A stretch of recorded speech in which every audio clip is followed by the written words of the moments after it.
Hey, Pardon My Take listeners, you can find every episode on Apple Podcasts and Spotify.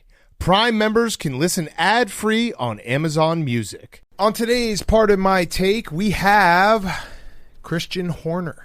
You're probably saying, who? Or you're saying, actually, that's awesome because you've watched the Netflix series Drive to Survive. He is the team principal of Team Red Bull. They're like the best NASCAR team in the world, right? Yeah, F1 racing, Monaco this weekend. Awesome interview. One of those interviews where he started and he was like, who the fuck are these guys? And by the end, I think we were best friends. So, very interesting. We're getting into new sports. We're going to talk a little NBA playoffs. LeBron seeing triple. NHL playoffs are back. Well, I keep saying back, but they've been here. Well, no, now they're officially back because the regular season is now over. Oh, yeah, that's true. Good point. Tim Tebow's fat ass and Fyre Fest of the week. We're going to do it all.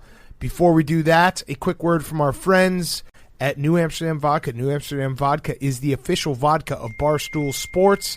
New Amsterdam is a premium 80 proof vodka made from some of the finest quality grains from America's heartland. It is 5 times distilled for unparalleled smoothness and filtered 3 times for a clean, crisp finish. We love New Amsterdam Vodka. We love the Pink Whitney. We made New Amsterdam drinks. The video is going to be out soon. PMT. We made a special drink that you'll have to watch, see if we win the contest, see if we have a special drink this summer. So check them out. New Amsterdam Vodka. You can buy it anywhere. New Amsterdam Vodka is the official vodka of Barstool Sports. It's the official vodka for pre-gaming or the after party. Extra smooth taste. And also, why don't you grab a Pink Whitney when you're watching some playoff hockey this spring? So, check them out, New Amsterdam Vodka. Thank you, New Amsterdam Vodka. Okay, let's go.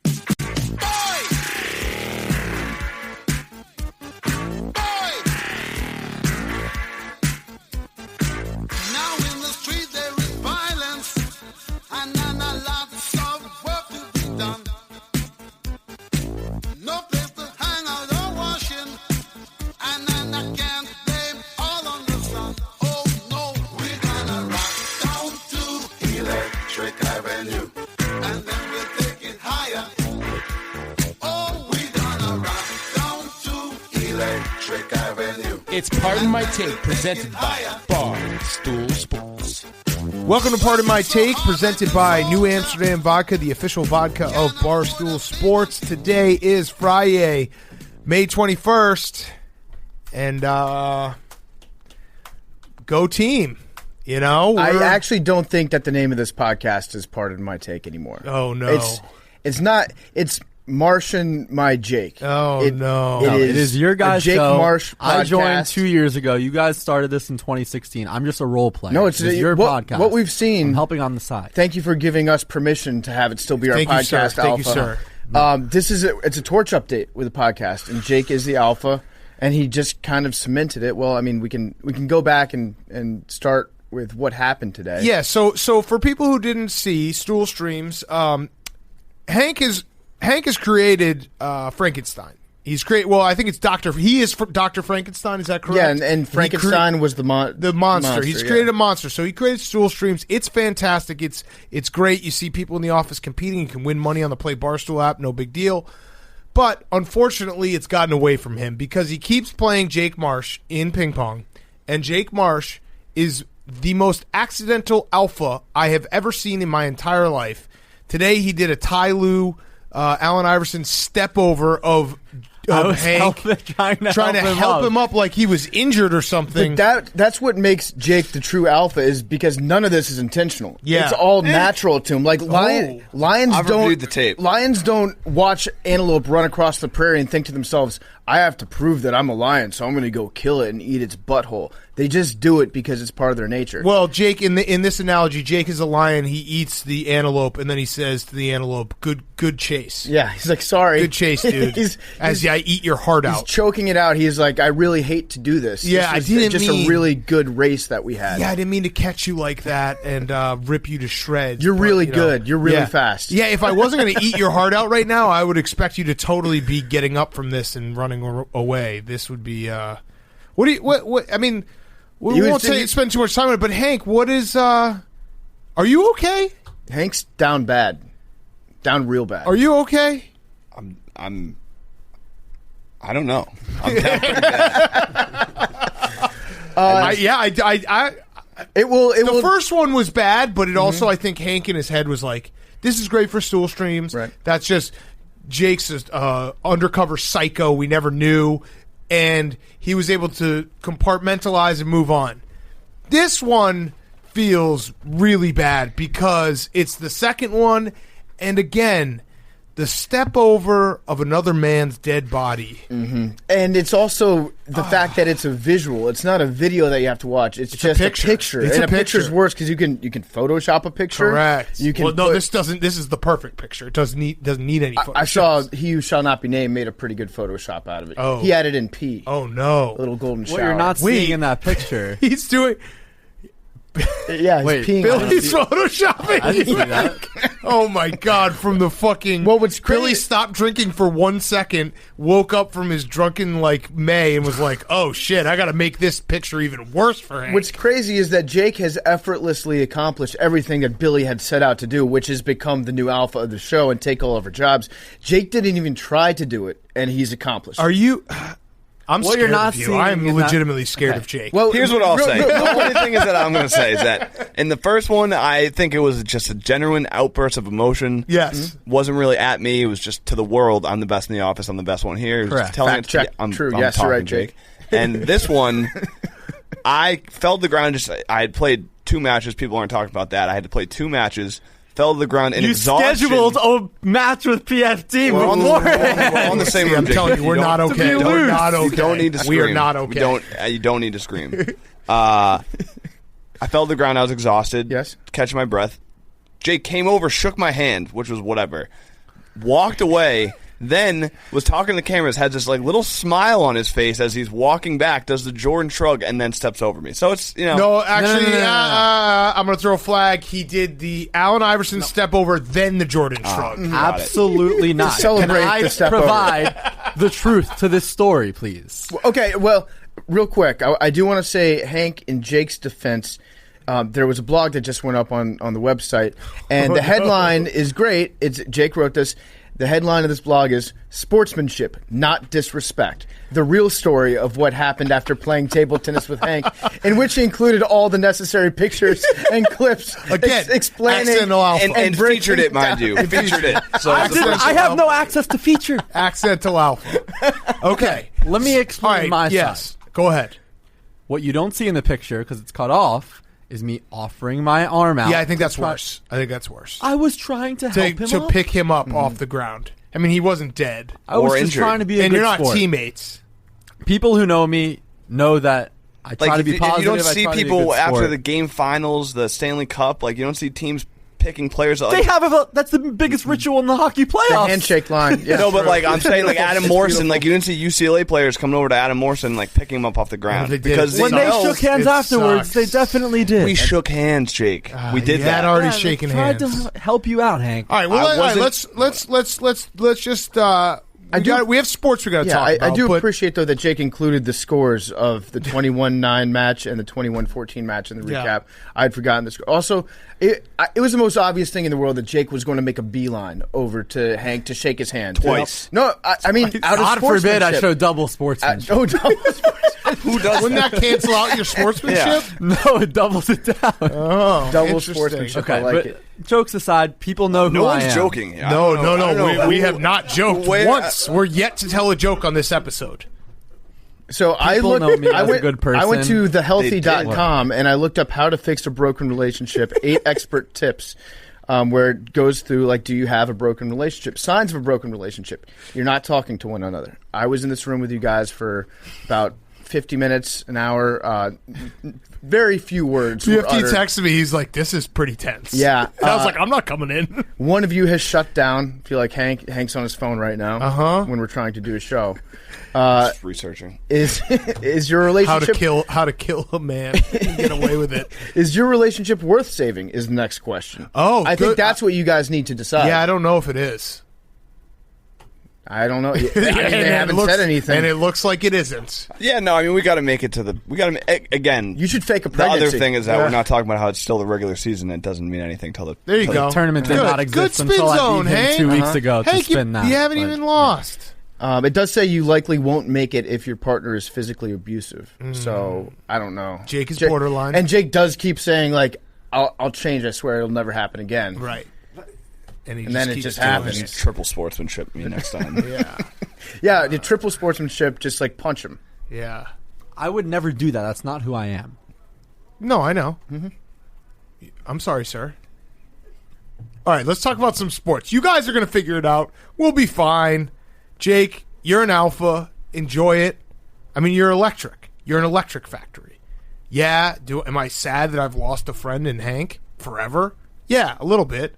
But I've also gained a father figure in Jake. No, you guys are my mentors, Thank you. Thank you. including Hank. You guys have done a lot for me. So let's not spin that. I'm legitimately scared of you, so I don't know how to respond. Jake, what would you like us to lead the show off with today? We have Tim Tebow talk, we have hockey, and we have basketball. Your choice. It's your guys' show. No, You pick one. decide Pick the one. offense. You have to pick one. Pick one. As your boss, I'm telling you, you have to pick one. Yeah. Brooks tied for the lead. Oh, good Okay, call. that was an option. Yes, What an that's the alpha. alpha. God damn. All right, so Brooks Koepka tied for the lead, looking great. He had a bad start, too. I think he double bogeyed the first. Yeah, well, he had to play himself back into shape. Yeah. And that's what he did. He was. People were talking about the angles and the chubby belly and the picture that came out on Wednesday. But it actually does say something about golf that you can play yourself into shape on one hole. Yes. So Brooks is back. We're like, him being in the contention this week would be awesome. But not only is Brooks playing well, I'm pretty sure Max is tied for 12th right now. Okay. And Will He hold out an eagle. Tied for 12th right now. He hold out an eagle on, Yes. on a par 5, I think. All Yeah. three of our guys are 12th or better. It's incredible. I was asking Max this the other day. Is there a name for if you get a hole-in-one on a par 5? Because I know it's an albatross if you get a double eagle, right? It's an un. It's an Kim Jong-un. I was thinking that we could name it. And I suggest It should be a Kim. A super max. Yeah. For Max, you should just like try to squat on that name for it. But I don't know if there's an actual golf term or not for it yet. Yeah, so the what is it? Kiowa Kiowa Islands. It's going to be windy. That's all I keep hearing. That's all I keep telling people. Like, hey, you see that wind? Talking about that wind. What are you laughing about? No, just that comment. Oh, okay. All right. Yeah, it's funny. So, I'm allowed to laugh on at you guys' edge. I'm comments, so too. on edge. All right, next topic. Jake. Playing. Okay, the playing game. Okay. I hate LeBron. I love him. Let me finish. I turned around on him last I night. hate LeBron, but holy shit, is he so fun to like everything about him. The theatrics. The first half, he's so passive. And there was a moment where it actually happened in 2 possessions. He passed up a layup and took like a fadeaway 8-footer and bricked it. And everyone was like, ooh, LeBron, like, is he okay? And then in the next possession, he went down the court and won like fast break. And you're like, oh, LeBron woke up. And then he ended up hitting that 3, which should have been a 9. Well, because he shot it on 3 rims? No, he was seeing 3 rims. And that post-game press conference, that was laugh out loud funny. That's when I officially turned on LeBron because he had that line ready to go. He had watched Rocky. I think it's a line from Rocky, like, you see 3 guys, or I'm seeing 3 guys, Mick, hit the one in the middle. Hit the one in the middle. It's a line from Rocky, and he had it ready to go. And actually, if we're actually like going into LeBron's brain and seeing through his eyes, shouldn't that make it easier to hit the shot if there are 3 hoops? Yes, that's what I'm saying. But it should have counted. I think it went in. Did it go in? No, it went in 1. Yeah, no, I don't know though. No, he said he shot at the one in the middle. It went in the one in were the middle. they overlapping? So it could have been. I figured it's like the left hand hoop is halfway in the middle hoop, and the right hand hoop is halfway in the middle hoop as well. So it's like a Venn diagram. Well, in that case, it would have bricked. Did he brick 2? and hit one. I think so. Okay. Either that or he didn't say if they were side by side. Yeah. Maybe they were on top of each other and it went through all three. Yeah, that that's would have what been I'm a saying. 9-pointer. Right. It could have been a 9-pointer because it could Like have also the been All-Star game where they bring out the big hoop. Yeah, or it could have been like the rims were just slightly off a little bit. You know what I mean? So he was kind of seeing three. I mean, seeing three is also a sign of being intoxicated, which she might have been. She was up. the night before he was with out Drake. with Drake doing a little unvaccinated party. I think, and I know that game was awesome. I stayed up for it. Not saying I'm a hero, but I did. I think LeBron drinking the night before with Drake proved my point that game didn't really matter.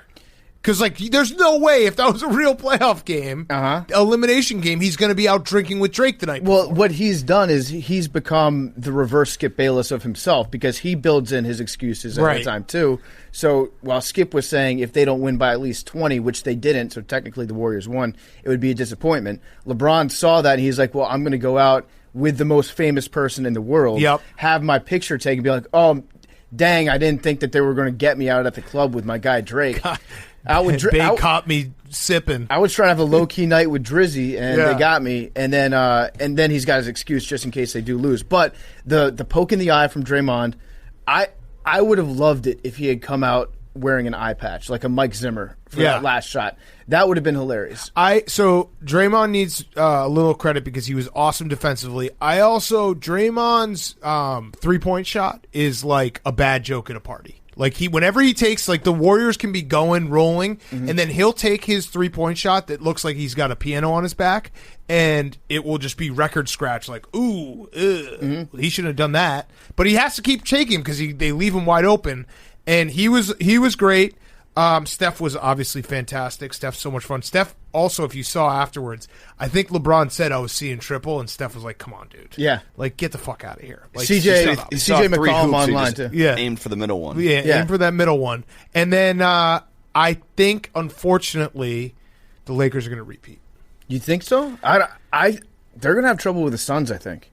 No. That sucks so bad for the Suns. They haven't made the playoffs in forever, so I said that right after the game, and some people were like, dude, the Suns are really good. I agree the Suns are really good. But if you're the Suns, if you're a Suns fan, you can't tell me that you're pumped about the fact that you have your best team in 15 years and you happen to match up with the defending champions and LeBron James for your first-round matchup. Definitely. That's terrible. Right. That's not ideal, but I do think that the Suns are good enough to – they can win. I'll borrow a phrase for myself.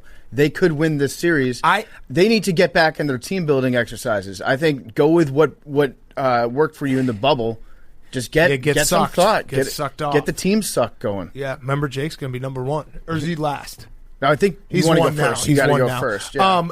So the Lakers, the reason why I think they're going to – it's basically LeBron is going to – what you saw in the second half when he's even though he's never going to be 100% again – he just decides, like, oh, yeah, I remember I'm LeBron, and I can go to the rim whenever I want, and I can dominate this game. And then Anthony Davis, he needs, what's the old, there's an old, like, children's story, the elephant that's scared of the mouse? Is that something? Horton Hears a Who? Maybe. Anthony Davis, like, half of the games, he just forgets that he's a 7-footer and better than everyone. Like, in the first half, he forgot that he was 7 feet and better than everyone. And then the second half, he was like, oh, yeah, I'm 7 feet and I'm the best guy here. Well, sometimes the mark of a true alpha is knowing when to concede. True. And when Alex Caruso is on fire, you feed that beast. Yeah, the Caruso show. So as long as Anthony Davis remembers that he's 7 feet tall and awesome at basketball, and LeBron, decides, like, hey, remember I'm LeBron? I don't know. It's weird to say a 7 seed, and the Lakers have looked bad at times, and when they look bad, they look really bad. But I don't know. Like, are you really going to bet against LeBron right now? They also didn't play for LeBron and Anthony Davis didn't play combined for the whole regular season together. Right. So I don't think the seed matters. No, it doesn't. Right. It doesn't matter. It just matters. I mean, a game 7, but then you have to ask, like, how many fans? Right. Yeah. So, well, I think by this weekend it'll be fully open, or next weekend. Arizona seems like in LA. Yeah. Arizona, yeah, you can. Pretty sure the 29th, all the wheels come off. At least in Massachusetts. Hell yes. All right, so we have the setup now. Oh yeah, the Grizzlies beat the Spurs. That was great. Everybody watched that. That was fucking awesome. The only comment I'll ever have about the Grizzlies is they're Did they overhit? They're the same team. Nope. But I'm a rider. They're the same team year to year, and they're a team that's like kind of nasty, kind of tough. Yeah, and grit and grind. Yeah, grit and grind. And my only other comment is that I miss the Vancouver Grizzlies uniforms. Bring those back. Yes, they have worn those a couple times this year. And also, Pop, I know that it's cool to be like the funny, like older genius, but his look it's gone real far. He embraced this quarantine. And the thing is, like, his hair and his like just his whole everything. Pop's also been around barbers. Like, teams have barbers that stay in quarantine with him to get their hair cut. So he doesn't really have an excuse. I think a lot of guys, once they hit their 60s, they're just like, Giving up. I am not getting any hotter at this point. But so we have first round this weekend. I'm very excited. I think it's going to be great. We talked about the Heat and the Bucks. I think that starts on Saturday. So that's like the bonus of all this is, usually it's the first weekend of May when we have like the start of all these playoff series. So we have 8 games on Saturday and Sunday. Mavericks and Clippers are going to be great. Hank, do you give your Celtics a chance against the Nets? No, I think we might get a game or two. I think it's going to be. I've rewatched The Last Dance recently. Like, I know everyone talked about it during the pandemic ad nauseum, but unbelievable documentary. I think it's going to be like when Jordan faced the Celtics, like his first year, or whatever, in the playoffs. Where Tatum's going to have a couple games. Yeah, he's going to have a couple crazy games, but the better team will win. So what changed between today and like 2 days ago? Because you were feeling pretty confident. Was I?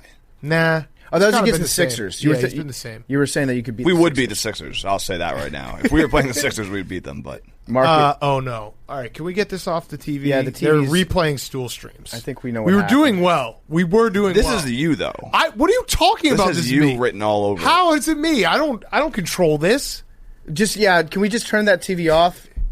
Nah, actually, leave it on. Actually, fine, just leave it on. Exactly. Bubba, if you want to turn one of these cameras and put it on the TV, so we can have a live stream going for all the people that are watching. Simulcast. Oh, it's just the graphic. Oh, okay. So they're not going to show the game?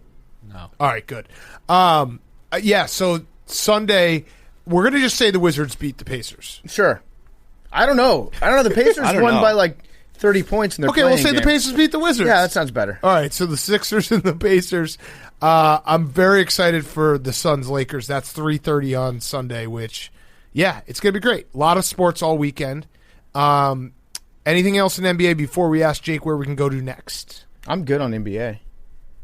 I want to go back because I was telling you that if there was a good play-in game, you would like the play-in format.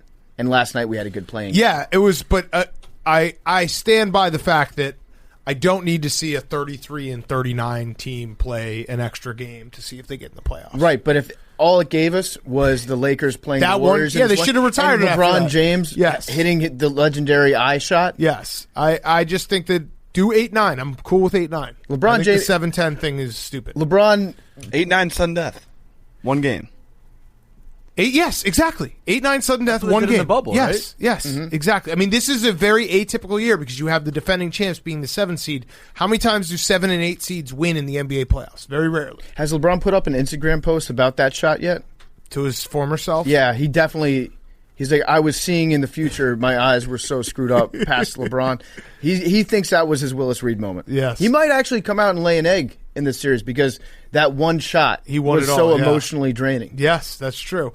All right, let me do a quick ad read from our friends at Movement in a tiny apartment in Southern California. 2 college dropouts teamed up to create a watch company that broke all the rules with fair prices, unexpected colors, and clean original designs. Movement, MVMT, grew into one of the fastest growing watch brands, shipping over 160 countries across the globe.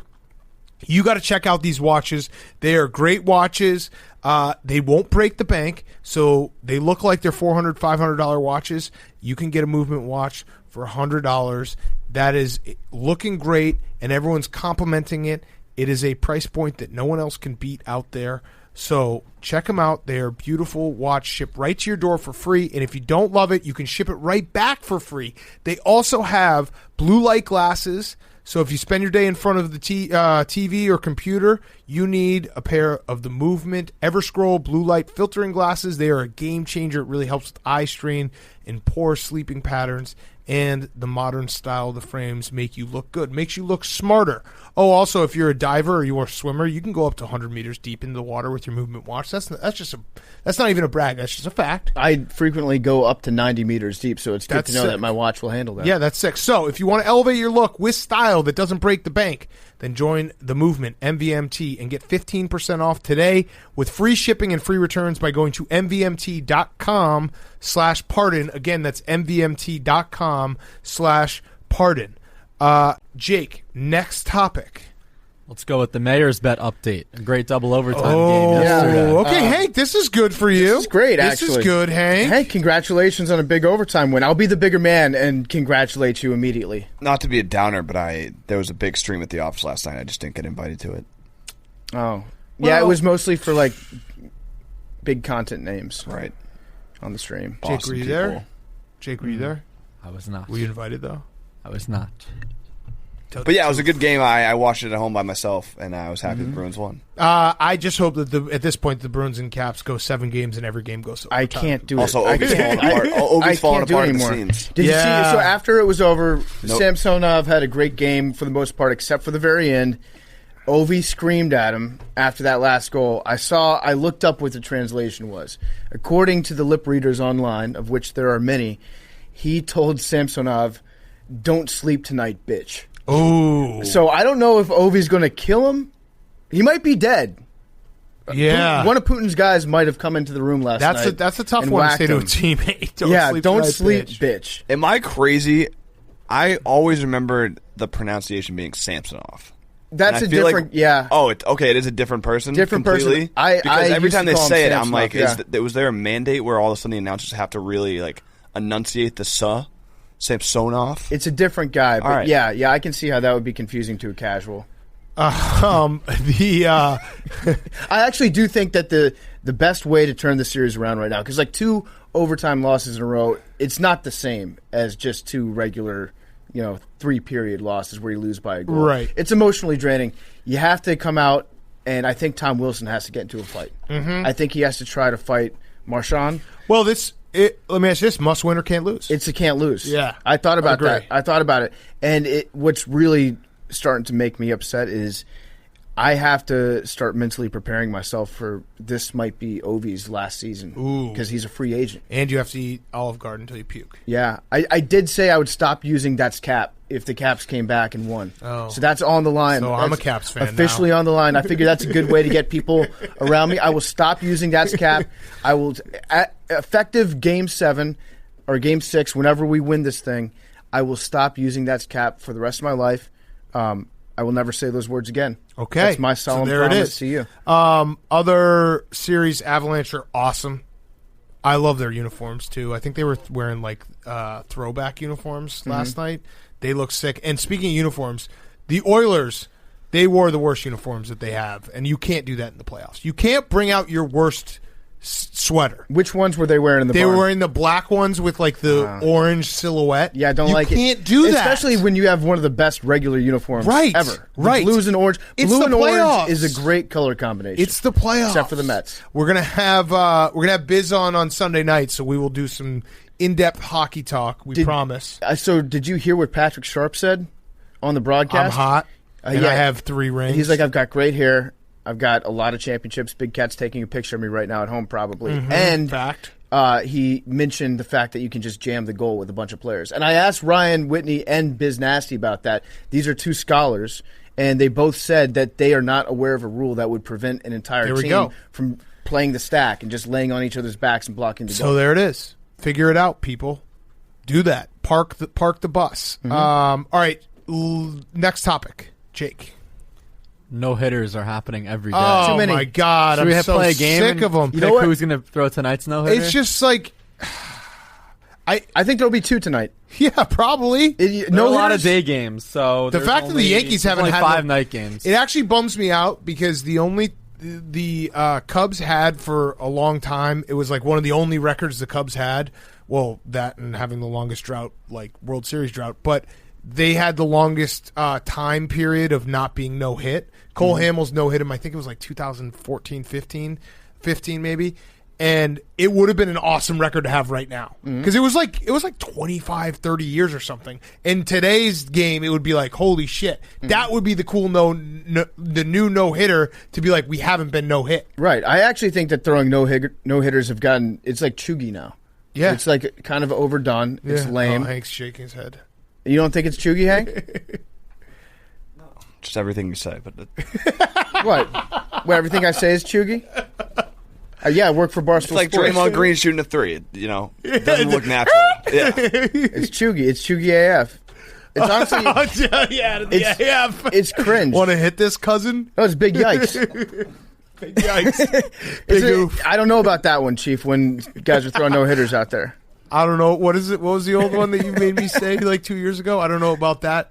that one, Chief. Yeah. Oh, that one, Chief. Yeah. Okay. All right, but seriously, like, no-hitters are lame now. No-hitters are not cool.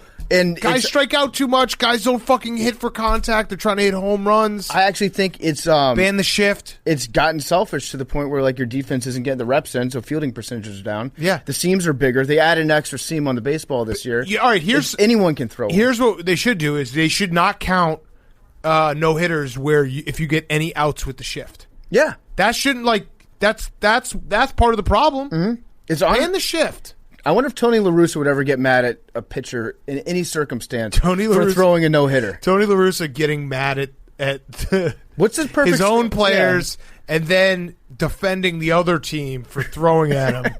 He's just goofed up. He's all goofed up. What are you going to say, Liam?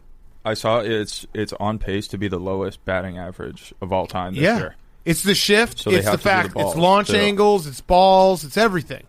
There needs to be no more no-hitters. no hitters. I got Yep. I got thrown off there because Hank did the and I was wondering.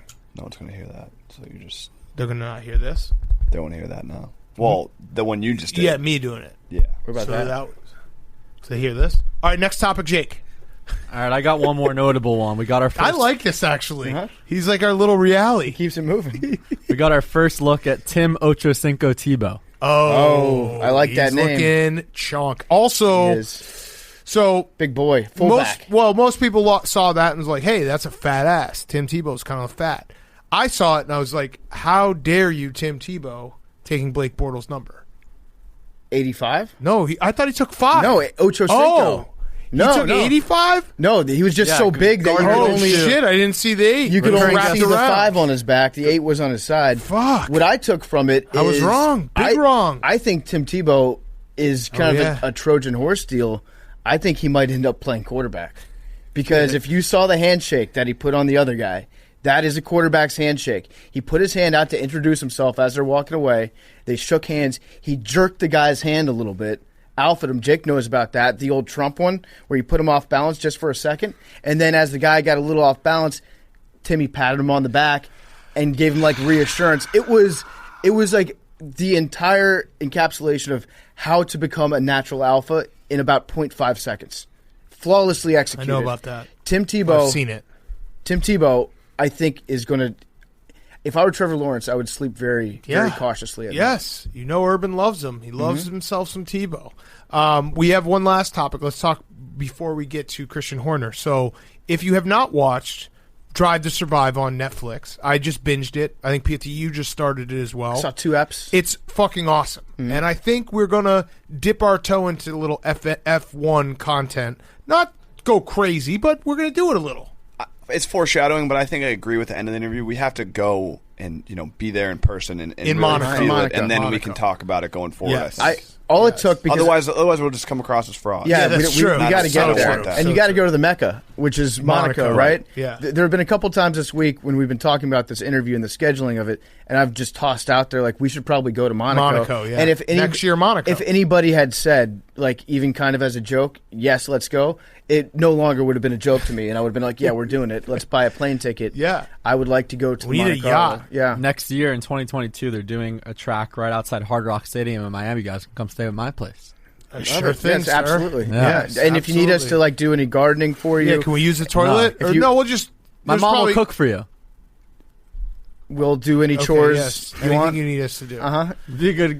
We'll be a good host. But it's awesome because if you haven't watched it, so F1, I was skeptical. I had heard like people talking about it, and then we got this interview booked a couple weeks ago. I was like, let me just start watching this, and it was one of those things that you watch and you can't stop watching because yes, it's about racing, but it's also the drama is crazy, and like the tracks are cool, the scenes are cool. They've done Netflix or whoever created Drive to Survive did the perfect hack of if we show enough aerial shots of cool sceneries, like people are going to like this show no matter what. Mm-hmm. And then you throw in everyone hating each other, like the infighting, the little petty wars. It's this league on steroids. For me, it's mostly about the optics of success that just emanate from Formula One racing. Yes. So like if we talk about Formula One, I think that people will just be like, those guys are sophisticated as hell. Right. Like if you just say like, I'm a big Formula One fan, I love Team Ferrari, people will be like, that guy is rich and Michael successful. Schumacher. He probably owns several Ferraris. Yep. Michael Schumacher. He's the GOAT. No doubt about it. Yeah. So, well, Lewis Hamilton might be. I think Schumacher. Yeah, I am a conversation right now. Yeah, this is incredible. Everybody's like, fuck, holy those guys shit. are wealthy. And they were talking about Monaco? Where even is that? This is crazy. Mm-hmm. Yeah, we exude class. So yeah, I'm gonna try to watch F1 this weekend. I actually think that is probably the only race in the world that I would get kicked out of. Monaco. Just Why? well, not for anything that I did. I probably wouldn't be admitted. But you can't even any other motorsport I don't want in to the world. say that you're now making us look poor, but you are, because you don't even have to get admitted to Monaco. You can just watch the race on your yacht. Well, I don't think I'd be admitted in the vicinity. No, dude, we'd have our yacht. I've actually been. We to don't Monaco. need It's to. lovely. I know we wouldn't need to buy. You don't buy tickets. You watch it from a fucking rooftop or your yacht. I just don't think. I think I don't have the Monaco look. We'll get it. We'll find it. In the other motorsport, it's like that guy should probably be competing. What's breaking news? Fredo is trending. Oh no! People are using a slur again. Is it about Maradona's doctors? Oh no, it's just Chris Cromo. Oh, okay. I was like, uh-oh. Did you hear that about Maradona's doctors? What? They killed him. Why? I don't know. They're trying to figure it out. Fuck. The case is like going to court. They're being charged with homicide. They killed the GOAT. Shit. Messi probably had something to do with it. No. Messi wants Wrong. GOAT status. No. Messi loves Maradona. It's probably Ronaldo. All right. So I cannot recommend it enough. Drive to Survive on Netflix. It's awesome. Like I was skeptical because I'm not a big like racing guy, car racing guy, but it's way more than that. It's everything. So just pop it in. There's 3 seasons right now, and Monaco on this weekend, and we're going to talk to Christian Horner right now. Before we get to Christian Horner, Simply Safe. Simply Safe is an award-winning home security system, so you know it's engineered with the latest technology. You want to keep your family safe. But what really sets Simply Safe apart is its people, highly trained security experts who are always there for you when you need them most. These are people who truly care about keeping you safe. When an alarm goes off, a person who cares is there for you with a phone call to make sure you're okay. When an emergency happens, a person who cares is there for you by getting fire and police responders to your front door right away. Even if you're just having a problem setting up your system, a person who cares is there for you with a friendly chat and a quick resolution. The bottom line is this: when you need them most, Simply Safe is there 24/7 with people who care and experts trained to not only keep you safe, but to make you feel safe. It's one of the many reasons U.S. News recently called Simply Safe the best home security of 2021. To learn more about how Simply Safe can help protect you and your family, visit simplysafe.com/PMT today to customize your system and get a free security camera. You also get a 60-day risk-free trial, so there's nothing to lose. That's simplysafe.com/PMT. Okay, here he is, Christian Horner. Okay, we now welcome on a very special guest. It is team principal of Red Bull Racing Formula One, Christian Horner. They're actually teaming up with Cash App as well, which is a sponsor of ours, working with you guys. You guys are at Monaco on right now, and you have the race coming up on Sunday. We're excited to have you on. I want to just tell you beforehand that I'm a diehard F1 fan as of a week and a half ago. I binged all 3 seasons. So fantastic. So I guess my first question is, what made you go with the spray tan for season 3 after season 1 and 2? Well, that was, being locked up at home for a couple of months. So you get out in the garden a bit. And the first time I've been one place for for that period of time. So there were benefits to this pandemic. Okay. All right. I just had to ask that. All right. But seriously, so for people, our audience probably isn't the biggest F1 fans. If you want to go watch Drive to Survive, it's awesome on Netflix. There's 3 seasons out. Can you explain to us what Monaco means to the F1 world and what they should expect to watch when they're watching this weekend? Well, Monaco's a big one. All the races have the same points, but this is the big one. Every driver, every team wants this on their CV.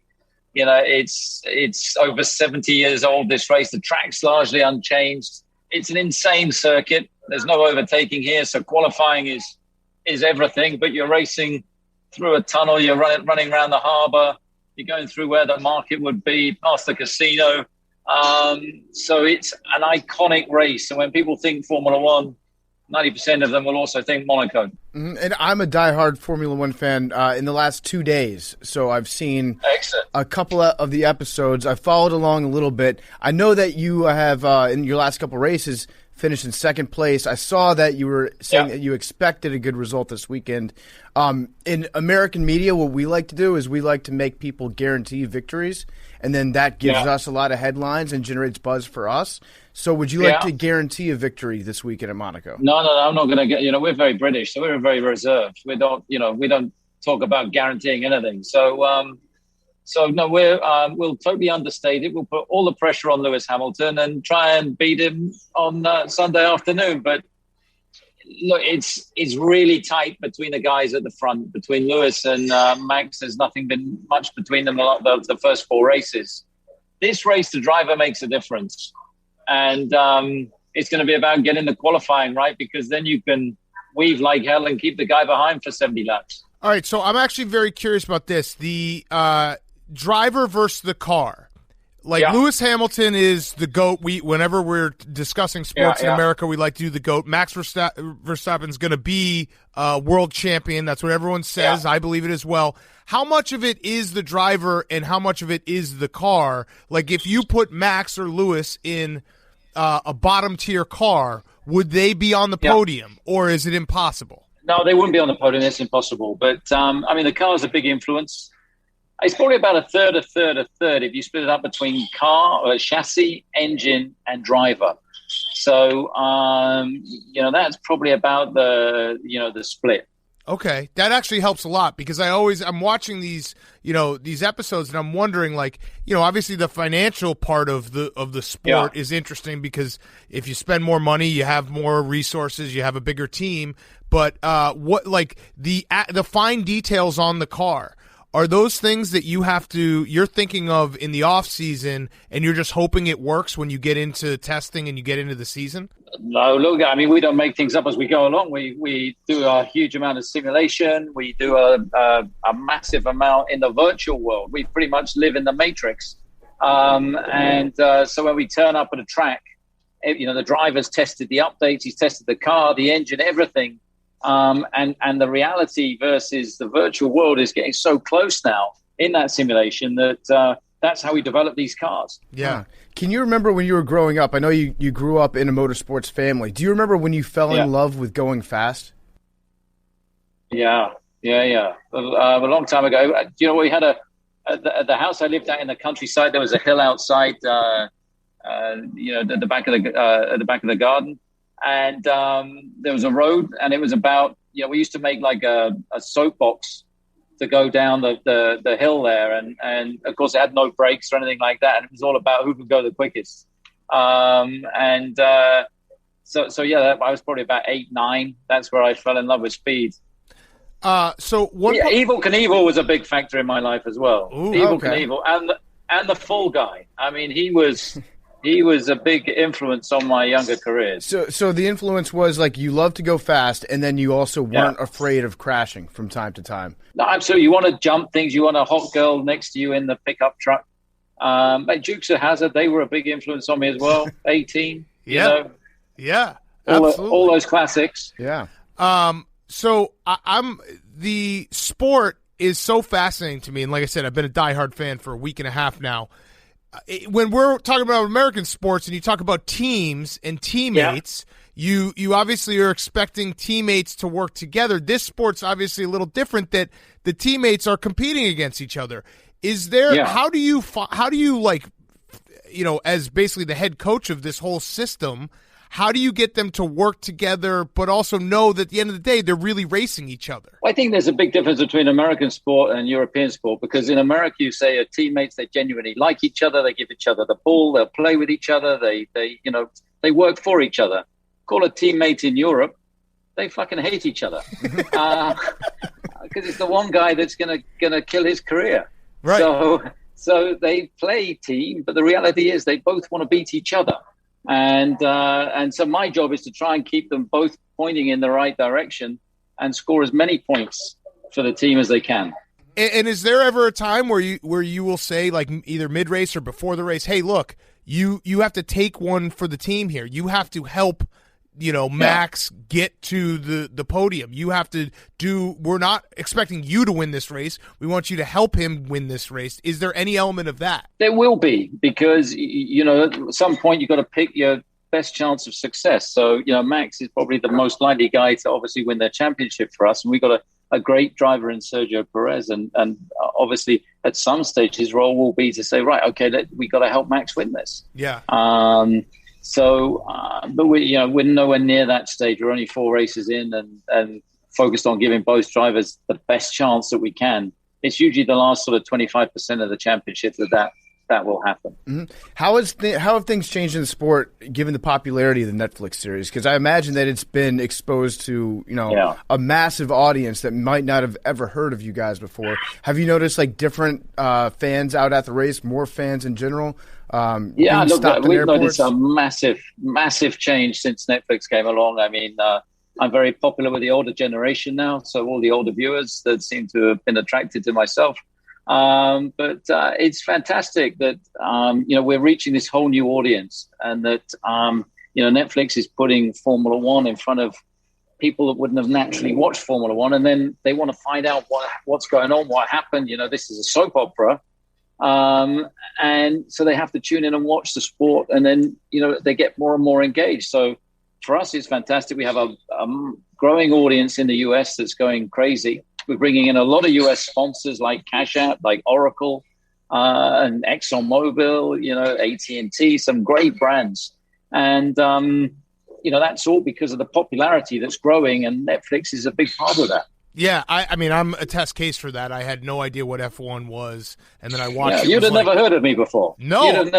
Exactly. I didn't, and I actually want to throw this out there because I think the greatest humble brag, I don't know if you intended this to happened in season 1 of Drive to Survive when you were at home with your family and your wife's standing next to you, and they just didn't mention the fact that I was like, wait, is that Ginger Spice? And then I realized it was. So, we're 36-year-old guys who grew up on the Spice Girls. So that was kind of a cool twist that we didn't expect. Yeah. Who was your favorite? Ginger Spice. Wait, respectfully. Yeah, congratulations. Respectfully is what I meant to say. Respectfully. No, thank you. Yeah, again, we're very British about that kind of stuff. Yeah, you've done well for yourself. Yeah. Thank you. Yeah, no, I like to think she's punching above her weight, but it's probably me that is. Yeah. If you guys have to go out to dinner, if you have to make like a last-minute reservation, whose name are you dropping? Are you going to say you or hers? Depends where we go. Yeah. But usually her name works a bit more than mine does. Imagine that opens some doors for sure. Yeah. Yes. How does it work if you're growing up over in Europe and you're into Formula One? How do you decide which team to support? That's always been like fascinating to me when it comes to more individual sports. It's like, how do people get attached to a driver or a team? Usually it's through a driver, isn't it? It's either through nationality. Like when I was growing up, Nigel Mansell was a big name for me. British guy, drove with his, a lot of heart. And he was up against somebody like Ayrton Senna, who had a massive following in Brazil and South America. So 90% of the time it's the driver. And that's what the US need. We've got to get a decent American driver running in Formula One. And as soon as that happens, I think the US, will just take off even more. We've got a new race coming in Miami next year, which is going to be super cool. So, our presence in the US is growing and growing. We just need a US star. We've got a youngster that's only, I think he's 14, 15, Jack Crawford, American kid, and he's going to be a big name. He's going to be a good one. I love it. That's a good name too. Yeah. Has it ever worked the other way? Because I know that you've heard of some F1 drivers coming over trying their hand at NASCAR. Has there ever been a major NASCAR driver that's crossed over and tried to compete in F1? I think NASCAR drivers, they come and had a go, but they haven't actually raced. And likewise, the other way around. I think Montoya was the guy that went the other way. And he did a pretty decent job from what I could see in NASCAR. But it's like they're two different worlds. It's like, we have rugby, you've got American football, and, we got soccer or football and you've got soccer. It's, there's cars and tracks, but Formula One is a different challenge to anything in the US compared, for example, like the Indy 500. Right. Dumb question. When a crash happens, obviously the first thing you're thinking about is the safety of the driver and making sure everyone's okay. After everyone's okay, are you like, oh, shit, that's a lot of money. Like, that's a lot of money that we just lost on that car. Exactly, especially this year with the cost. We've got a financial cap, so we're restricted to $145 million. And it sounds like a lot. On a car? But, on the car, right? Okay. So we can't go over that. Last year we'd have been spending about 195. So we've had to reduce our costs significantly for this rule this year. So somebody crashes the car, that's expensive. And so, as soon as the guy's all right, you're thinking, how much did that cost? Yeah, right, that little fender bender. So speaking of the restrictions, the financial restrictions, do you think that's good for the sport, that there's going to be more parity and overall the health of the sport will be better knowing that you can't just spend the most money and win the championship? Yeah, I think it's good. I think it's ultimately a positive thing. You just want to make sure that people are all playing by the same rules. It's like, they're all different entities. So, Ferrari make road cars and race cars. So if Luigi's designing a front wing, is it for a Formula One car or a F60? So you just want to make sure. And I think they've got they have got, quite a good process in place. And, everybody's setup is different. So it's a new challenge this year. But I think ultimately it's a good one. It's going to take a couple of years to settle down, but I think it's healthy for the whole sport. I like that about you, by the way, that you are not afraid to be like, hey, that's illegal. Like, I'm going to protest that. Has anyone ever come up to you and been like, you're a snitch? Like, why are you doing that? I think it's great. I think it's awesome to watch because you're basically like a coach. We're going to use every advantage we have. We're going to expend every resource to try to win this race. And if that's like, Absolutely. Hey, this guy missed the yellow flag, we're going to say it. But has there ever been any backlash? People always have opinions, but my job is to push the limits. If I don't do that, then I'm not doing my job properly. If I say, yeah, it's okay, you guys take the yellow flag, we'll give you that win. Right. Mm-hmm. So underneath that British exterior is a competitive American interior. There's a shark. Oh, I like that. I like that a lot too. Yeah. What's the most expensive part on your car right now? The fleshy bit in the middle with 2 arms, 2 legs. I was like, wait, what? What is? I'm not a big car guy. What are you talking about? Does it make a difference? And we've definitely entered like the stupid question portion of this interview right now. Well, because the beginning was just really great journalism by us. Does it matter if your driver loses 10 pounds the week before a race? Yeah, it does actually, because we want the drivers to be like jockeys. They've got to be a consistent weight over the weekend because we ballast the car because it's a combined weight between the driver and the car. So if the driver loses, 10 kilos, then we're in trouble because, if he hasn't told us. So we're constantly weighing these guys. They get weighed after breakfast. They get weighed before they get in the car. They get weighed after they get out of the car because, they spend more time on the scales than anybody else I know because we have to have them at a consistent, weight. Yeah. Right, so how does that work over the course of a race? Because I would imagine if you're competing in Austin, Texas or Miami, it's going to be hot out. It's a long race. Probably lose a lot of water weight over the course of it. Does the car then handle differently because of that? It won't handle differently, but we have to take that into account with the weight that we start with. So the driver will, somewhere like Singapore will lose 2 kilos, through just sweating. So you have to compensate that with the weight that you put in the car for the end of the race.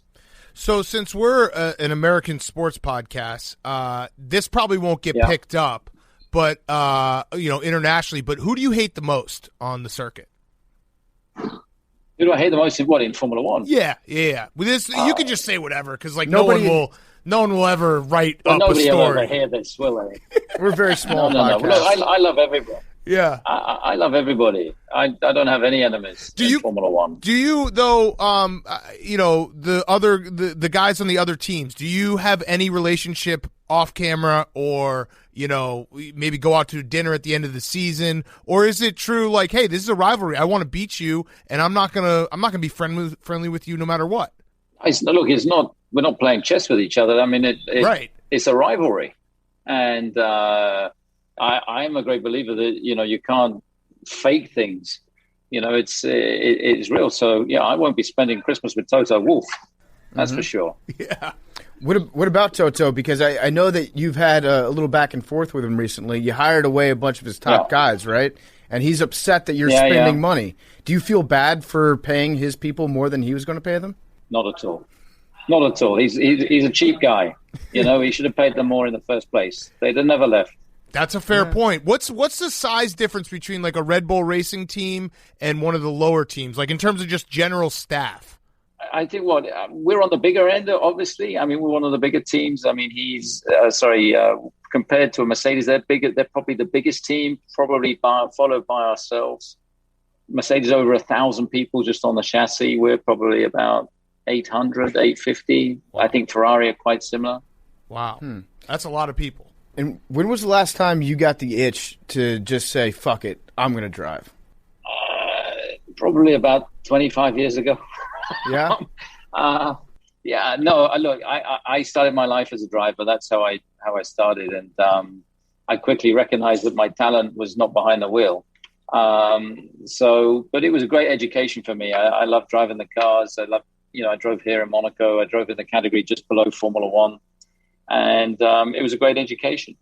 Yeah. So this is a really stupid question, but I respect the fact that you pull off being a pinky ring guy. Was that just has that been your whole life? You've been a pinky ring guy? Well, what is the definition of a pinky ring guy to you guys? I mean, obviously. I think it's just wearing it with confidence because I've always wanted to rock a pinky ring, and I've dabbled, I've put it on, and I just don't feel confident. Where I see you, and I'm like, that guy, he's confident in his pinky ring. Absolutely. I mean, I think you should give it a go. I mean, if you came over here and you didn't have one, we'd think you were slightly odd. Wait, how long have you been rocking it? Your whole life? Yeah, I think 18, since I was 18. That's an early start because now it's like part of who you are. Yeah, it's part of your You know what? DNA. Nobody's ever asked me that question in my life before, so that's a new one. I like that. We pride ourselves on doing that on this podcast whenever we have a guest on. I would assume we're a little different than the F1 media. Yeah. So wait, speaking of age, you for people who don't know your backstory, you took over Red Bull at a pretty young age. You 4 world titles. Was that, looking back on it, were you like, man, this is not easy, but like, this is awesome. I keep winning world titles, and now the last few years have been a little more difficult with Mercedes. Look, I mean, I came in, I was 31 when I took on the job. We worked really hard to get into a championship position. We then won the championships for 4 years in a row. I think I was the youngest guy to win a Formula One championship as a team principal. And then then Mercedes came along with their juggernaut, and they've raised the bar. They've done an amazing job the last 7 years, and we've been fighting to get ourselves back into a competitive position. We're getting there. This year we're getting pretty close to them, and that's great. That's great for the whole team. It's great for Honda. It's great for our partners. It's great for the sport to suddenly have 2 guys at the top of their game going head to head. Mm-hmm. Do you have any superstitions on race day? Any patterns that you do all the time? Yeah. I got loads. I had them from when I was driving. So nobody listens to this podcast today, or no one. It's just us. I'm not going to get. We're not even recording. Right, okay. I've got 2 I can probably share with you. I have a lucky pair of underwear. Okay. That's won several races and championships. And I have this really bad one of I have like a lucky toilet at each track we go to, and I have to make sure that I go for a pee in that lucky toilet before the race. Oh, now if there's like in Brazil, most places it's okay because we've got our own motorhome and it's fine. But somewhere like Brazil, 25 toilets, 24 of them are empty, and the lucky one is full. You look kind of weird hanging around the toilets waiting to go to your lucky toilet. No, so, I get that. So they bring the same toilets. It's like Kim Jong-un. They have his toilet train that they drive all around North Korea. They don't take the toilet everywhere. I mean, we go to different races. When we come to Austin, I'll pick one toilet. And think, okay, that's my lucky toilet for the weekend. Does your team know? So it changes from race to race. I don't take the same one with me to every Grand Prix. But does your team know, like, hey, where's Christian? Where's the boss? Like, oh, he must be held up waiting for his lucky toilet. I don't know about that. You guys are the only ones that know about this superstition. So, they wouldn't have a clue. Okay. I'm very curious about the toilet. How do you decide which one is going to be the one that week? Does it just speak to you? Guys, sorry, this is going to be the last question. Okay, cool. Yeah, this is a good one to wrap up. That's miserable. I was enjoying this. Well, look, I might try a few during the different practice sessions, and the one that we're quickest in, I will then adopt for the rest of the weekend. Perfect. The fastest toilet. That is unbelievable. All right, well, exactly. Christian, I know you're a very busy man. We appreciate it. Hopefully this wasn't too painful for you. We try to do... Look, I enjoyed it. You guys should come to a race. You should come and find about the world of Formula One. I would love to go to Monaco this weekend. Is there a too fat for driving the car and too tall? Because I don't even think I would fit in the car. No, I think, unfortunately... You fit both of those categories. The XL car. If you got an XL car, I'll come to a race, all right? Okay, no problem. All right, thanks so much. Good luck this weekend. All right, all the best. Christian Horner is brought to you guys by our great friends at Sport Clips. Love Sport Clips. I have an appointment scheduled at Sport Clips for the Monday after the regular season is over when Ryan Fitzpatrick wins the first playoff game of his career as a football team. I will be at Sport Clips getting my haircut. Sport Clips offers a unique experience. It exceeds the typical haircut from start to finish. If you've never been to Sport Clips, it's the best place on earth. I say it's like Dave & Buster's for your hair. Your hair will love being at Sport Clips. They have a signature service.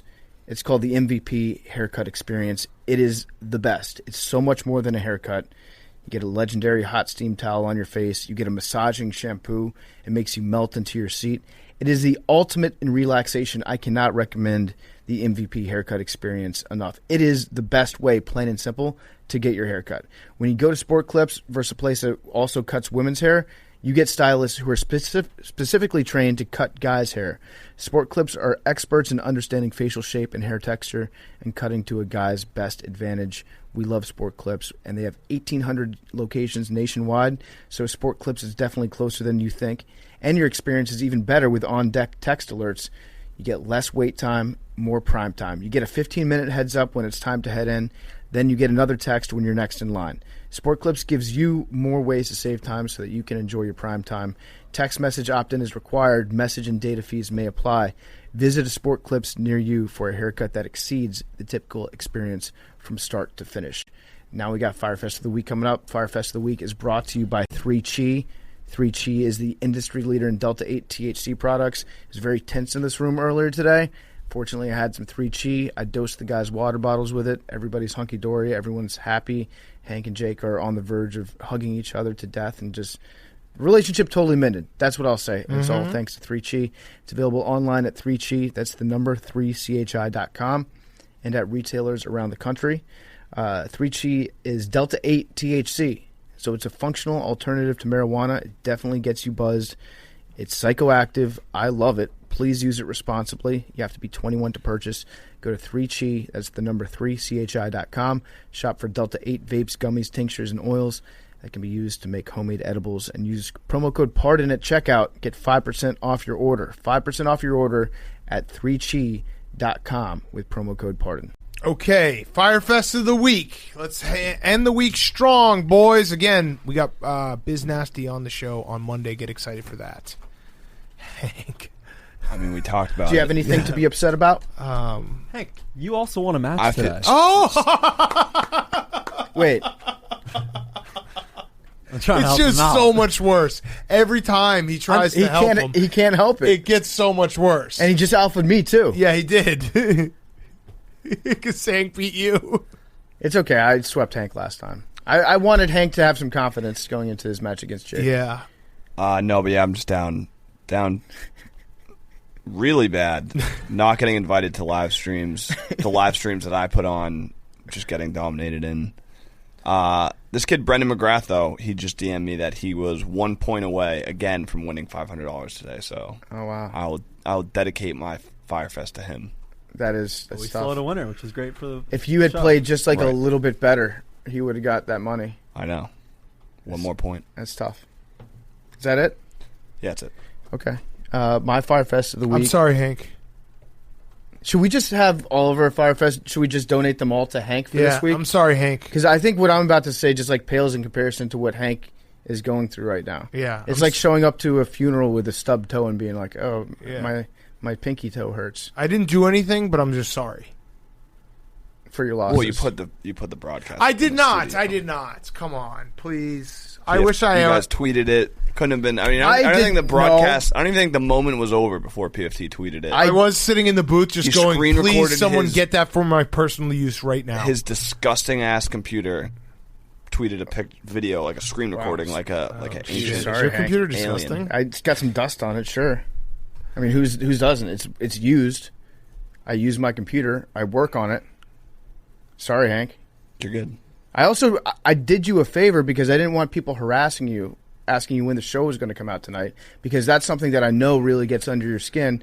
So I told them, do not harass you specifically, and instead ask Jake, your boss, when the show is coming out. I didn't do that to get any thanks from you, nor do I expect any. But I just want to say I was looking out for you and maybe put some respect on my I computer won't. screen. I will not. Okay. I'll do no such thing. Hank, if I could boop you like a dog, I would. It's not your fault. It's not your fault.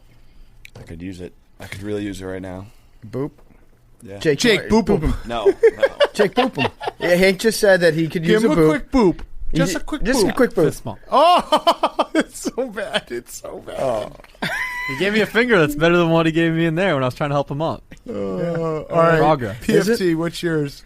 My Firefest of the week is that Tom Brady leadershiped the hell out of me. Oh, yeah. I forgot. Tom Brady turned me into a Tom Brady believer yesterday. Yeah. So I made a cheap joke about him losing money in Bitcoin, and it was Cheap joke. a what? It was a really cheap joke. I just said it was. I know. I just. Okay. Just reiterated. Do you want to do my Firefest thing?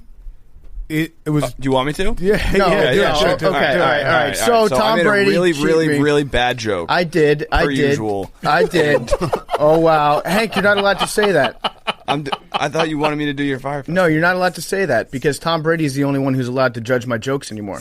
So I made a I want to get out of this room so bad right now. I made a bad joke, and Tom Brady said that SMH, I've seen better from you, PFT.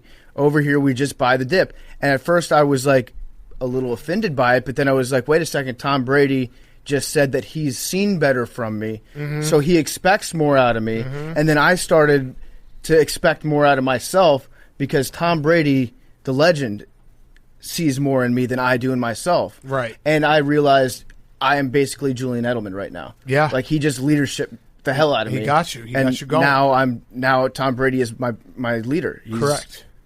He's a winner. Yeah, you're ready to go. I'm ready to roll. Ready to suit up for the Bucks. I'm ready to roll.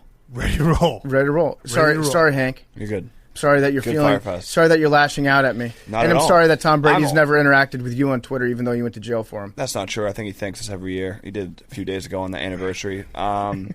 Did he? Yeah. Oh, okay. I'll just look it up on his Twitter account. Should be there, no problem. I think it was an Instagram comment if you really want to get Oh, into no, the nitty gritty. it's not. Are you one of his high school friends or one of his college friends when he says it's like having High to- school. Okay. No, it's not online.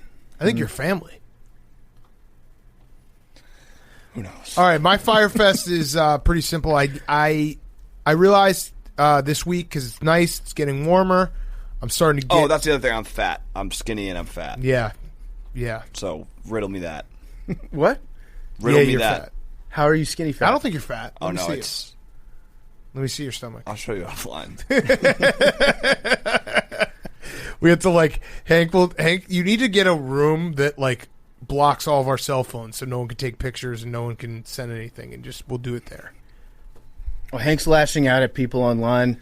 He's saying how much money Quiggs would have in his account if he didn't sell his Dogecoin. How is that a lash out? You're just mad, Hank. I'm just stating Hank, facts. it's okay to be mad. Oh, wait, he sold his Dogecoin? Hank, it's okay to be mad. Oh, I thought that's how much money he had. Let it out. I didn't realize he sold it. Let it all out, Hank. Any of that money. Hank, you just want to roast us for the rest of the show? No, I think you guys are doing great. Thanks, Hank. All right, my Firefest is I need to up my grill game. I suck at grilling. I realize that. Sucks. As a guy, as a dad, you gotta be better at grilling. I'm not bad. I'm just not like all the way there. Mm-hmm. You know what I mean? Like I'm the guy who can cook a steak well, but like if you give medium plus. Yeah, medium rare plus. But if you give me chicken, I get nervous that I'm gonna undercook it, so I overcook it every time. Yeah, chicken's a tricky little bird. It's a nervous bird. Yeah, right. So I need to up my grill game. So anyone who's got tips for me. Like what do I gotta buy? What do I gotta do? I don't know. Whatever. Just give me some tips. Start easy. Start with hamburgers. No, I know how to cook them. I'm saying like I want to up my game. I want to become like, holy shit, how'd he cook that on the grill? That was incredible. Level? Yeah. Okay. So I need someone to tell me how to like really up my game. Here's what you do. It's like a little hack. You cook it in the oven. So I assume you can like set a temperature, roast it for a little bit. If it's like a steak, or if it's like a nice piece of meat. I don't want. This sounds too much. No, you don't. It's easy. You just cook it in there. Then you take it out to the grill, and the grill's hot as shit. And you just put it on each side for a little bit. Yeah, but I don't bring want it in. Then you tell people it's grilled. But then, okay. And then you're like, see, look at this, and it's got the grill marks. Sous vide it, and then nice crust on the outside. I don't know. I'm just open to any. I know barbecue Twitter is a terrible place to be, but I am coming to you and saying, please help, and I'm ready to go. I'm ready to become the guy who can really like. Be proud of his grilling. Jake. I can't get this certain Peter Griffin laugh out of my head. What is it? How? Peter!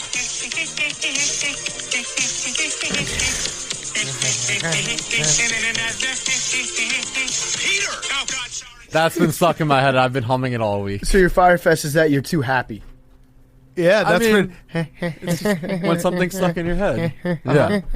I mean, dude, I'm walk around with Elmo playing in my head all the time. And Bluey, right? Yeah, but Elmo's the worst. Yeah.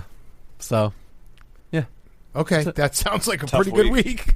No, I mean, pretty bad. I know. All right, let's send everyone on Jake's their way. Bad too. It sounds like 18. Give me 99. 8 again. Andres Karolinko. What's that? 47. Hank, please get this. 73. Watch me 18. 9. Looks like 9. Is that an 8? Is that 8? 9. Looks like a no. Does not qualify. Does not qualify. Right, Was going to be a 6. not get sucked Was up. going to be a 6.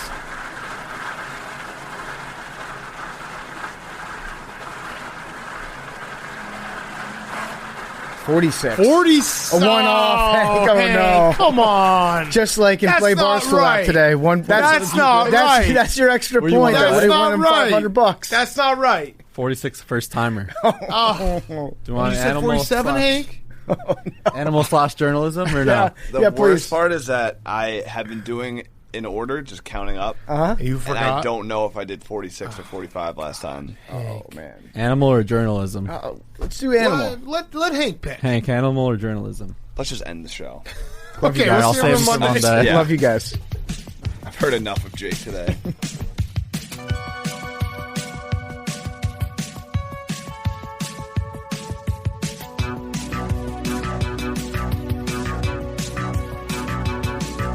For you, I can simmer down really easily. Feeling you, girl, and it only took a couple weeks. Remember when you said that you wanted to give me the world? For you, I guess that you've been working on yourself. I'm just a therapist I found for you to really help. Now you can be a better man for your brand new girl. Well, good for you, you look happy and healthy. Not me, if you ever cared to ask. Good for you, you're doing great out there without me, baby. God, I wish that I could do that. All those small bloody drums spent the night crying on the floor of my bathroom. You're so unaffected, I really don't get it, but I guess good for you.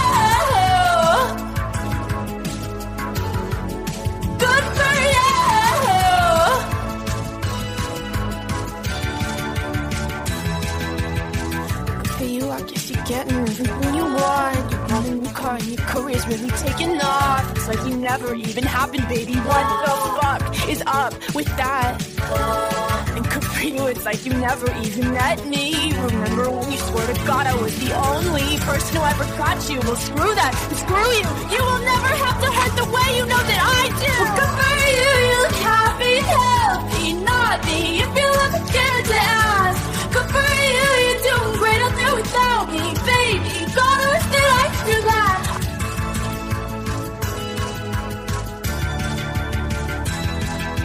Maybe I'm too emotional. Your apathy is like a wounded soul. Maybe I'm too emotional. Or maybe you